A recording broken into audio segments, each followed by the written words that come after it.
Hello, candle lovers. Thanks for tuning in to me today. My name is Greg, and this is All About Candles.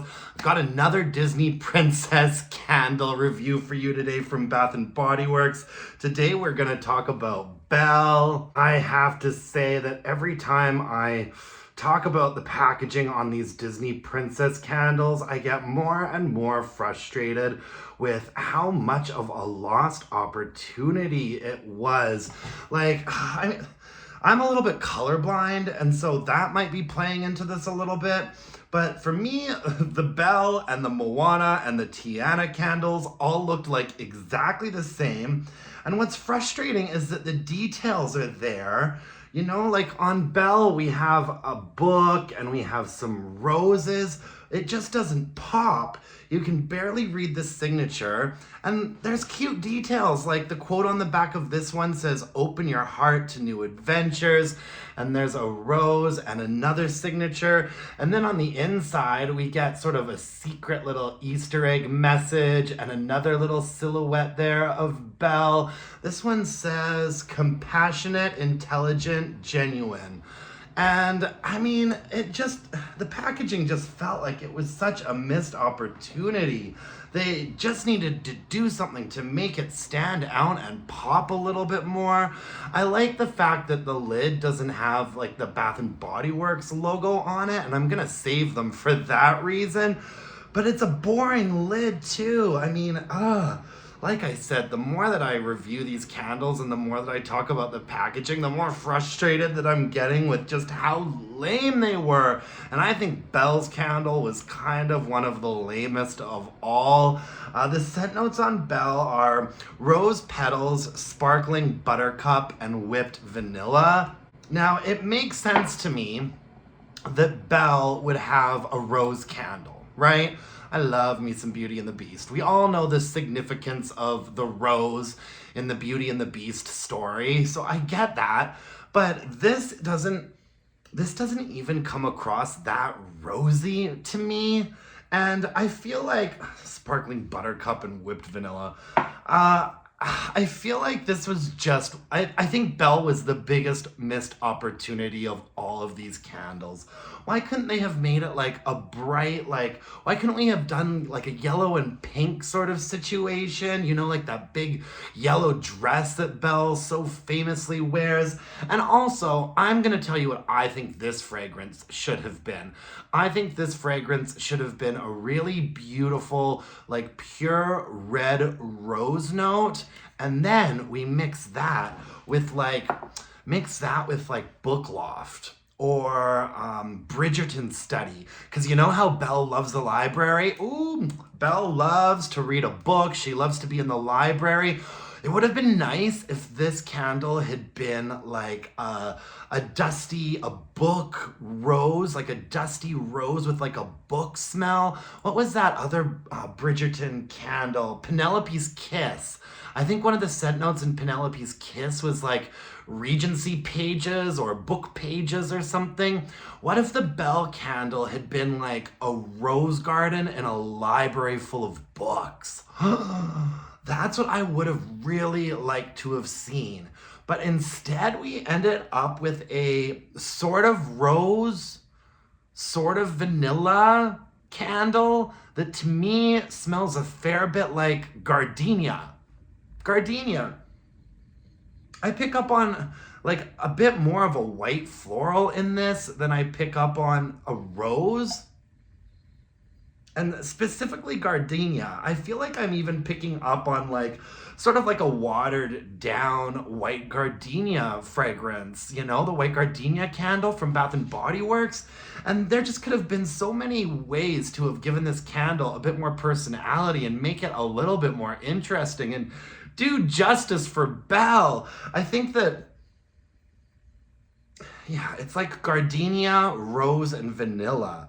I actually have this pure red rose candle here from Goose Creek, just to remind me what a great rose fragrance should smell like. That's nice. I feel like if we took like pure red rose from Goose Creek and then sort of mashed it up with like Bridgerton Study or Book Loft, maybe a little bit of a dusty, sort of papery kind of vibe. Oh, that would have been nice.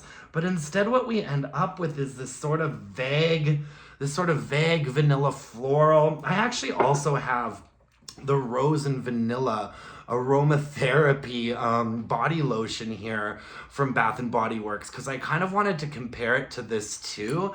This has been I got this at like a semi-annual sale or a body care day or something, and it's been sitting in like my small like bathroom for guests to like moisturize their hands if they want. But I think that this is a much nicer fragrance than Belle too. And this isn't a very interesting or like sort of groundbreaking fragrance, and it's a lot softer than I usually expect from the aromatherapy line. But that's a nice rose and vanilla fragrance. I feel like I would have been happier with a repackage of that fragrance for Belle. And I'm also burning a rose and vanilla Goose Creek candle. Well, I just finished burning it. I've got a review up for it and everything. That is a nice rose vanilla fragrance. This doesn't even really hit the mark for me when it comes to a rose and vanilla fragrance. And it's not as much like the aromatherapy rose vanilla fragrance as I thought it would be after I read the scent notes. I think a lot of us read the scent notes for this candle and figured it would be a repackage of something, but it's not. It's definitely like a new sort of like watered down gardenia and rose with a bit of a thin vanilla.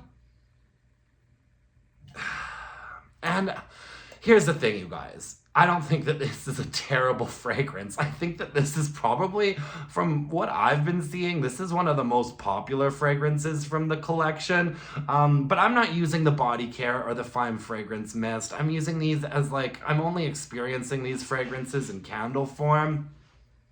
And to me, this one was just super uninteresting and quite redundant, you know?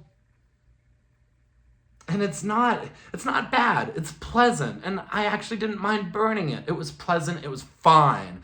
Just such a missed opportunity. You know what I mean?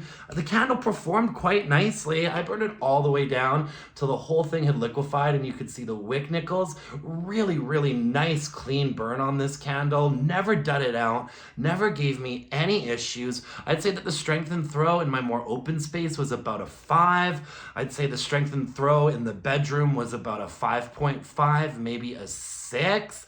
And I feel like that's where all of these Disney princess candles have sort of fallen into that range of like a 5 or a 6 for strength and throw. They've all burned really cleanly. None of them have dudded out or had that horrible like last third of a candle issue. They've all burned so great, but the fragrances have just really been kind of uninteresting, and that's kind of what I was expecting. A lot of people have really been enjoying these products. The thing is that I'm not using the body care. I'm not buying coin purses and wallflowers and stuff like that. I'm just coming at this from like a candle lover perspective, and I wish that we had gotten a little bit more love with the candles. I really do. Even if they had given the princesses different fragrances in candle form than they had in body care form, I feel like that would have been really nice, you know? Make the candles like a little bit interesting and give them the personality of the princess. These candles were all just sort of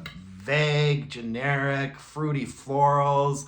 And I have a whole bunch of candles that are, you know, I have rose candles, I have vanilla candles, I have vanilla rose candles that were better than this one. It's a nice fragrance. It performed all right. Not gonna be a repurchase for me. Would I recommend it to you? Maybe. It's not offensive. It just didn't make my day, folks. That's all I have for you. Thank you so much for putting up with me and joining me today. If you wanted to, you could follow me on Instagram at allaboutcandles. Email me your burning questions to allaboutcandles@gmail.com. If you could hit me up with a like, comment, subscription, that would really mean the world to me. And until next time, my dear, gorgeous, and beautiful candle-loving friends, let's burn some candles and bitch about it. Thanks, you guys. Bye now.